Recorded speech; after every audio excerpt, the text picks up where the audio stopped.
Israel has given security forces in West Bank settlements a license to shoot at protesters. During the latest siege on Gaza, Western media coverage has been downright shameful.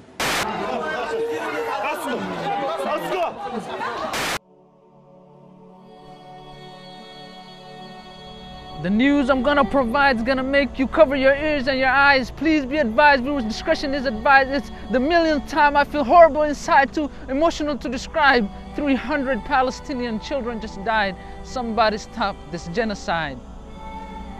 Transgressors have invaded their home and took almost everything they had ever known, destroyed them with drones, took away their microphone, left them without a tone.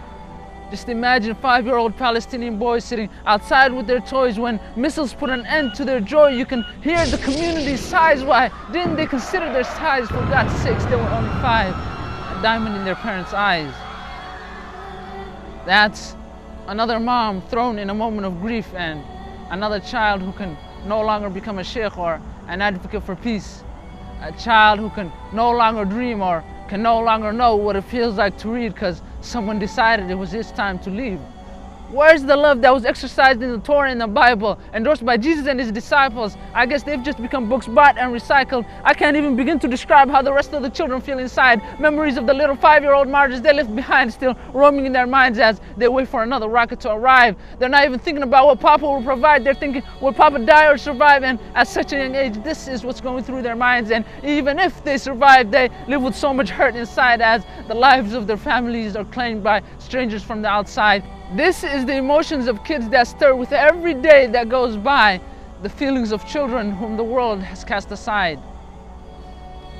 The crushing expression on the mother's face when she remembers it's time to tuck her child into bed and realizes her little girl is already dead. Yep, the world gave these set of children a title. They called them collateral damage. We also heard of our sister being raped and abused by Israeli Marines. The worst part about it was her children were at the scene. But does the Muslim world hear our women as they scream? No, everyone's too busy chasing their dreams, ignoring the brotherhood enjoined by our deen. But the children who are hurt and oppressed refuse to shed another tear as they stand up for their nation without a single drop of fear. With courage and pride, they protect it with the stone, even if the Muslims have left them standing all alone in the middle of a combat zone. It's their homeland, it's our holy land. The threat is real, it's Israel.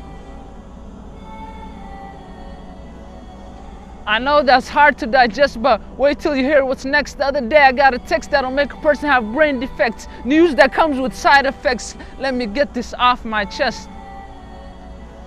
Sarah witnesses the youngest of her children covered with blood and thrown in the dirt. He was smiling and contented as if he wasn't hurt. Maybe he was seeing the Hurul Ain he's always heard, as if he was picturing himself in the heart of green birds, taking a first-class tour of a whole different world. He raises his finger to say his last words. He's going to a place he's always preferred. The agony of the mother's beating heart as she watches her family falling apart. One after the other, she witnessed them depart.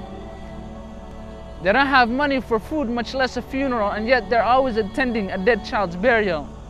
They're haunted by memories of a painful past, the side of the story they refuse to broadcast. And Muslim governments ignore Israeli citizens building illegal settlements in Muslim environments. The Israeli movement is growing extremely violent, and the world watches on but remains silent as children are orphaned and they kill the innocent. Palestinian children going through horror stories that'll leave you in pieces, atrocities condemned by Moses and Jesus. Is this the kind of treatment that the Torah actually teaches? Because every time I watch the news, the death toll rises. Where are the righteous and the pious, the ones that were actually supposed to be at the forefront of this crisis? Dead silence, covered by cowardice and blindness. May God give them guidance. Palestinians cry out for the help of Muslim governments. But Muslim governments gave them the cold shoulder. They're not trying to follow the prophet. They just want their piece of the prophet. As long as they have that in their pockets, they could care less about children being hit by rockets. These people have been attacked from both land and overseas. And I want the whole world to know that Palestine will be back on their feet. And every hater, saint, and sinner will see Palestine will be free. And the Muslim governments will be put to shame hoping that Palestine doesn't do the same when an enemy shows up to their doorstep to claim their domain and they cry out in vain. But Palestine has felt that pain, and I'm sure they would never do the same. وَالْعَاقِبَةُ لِلْمُتَّقِينَ, and the end belongs to the righteous.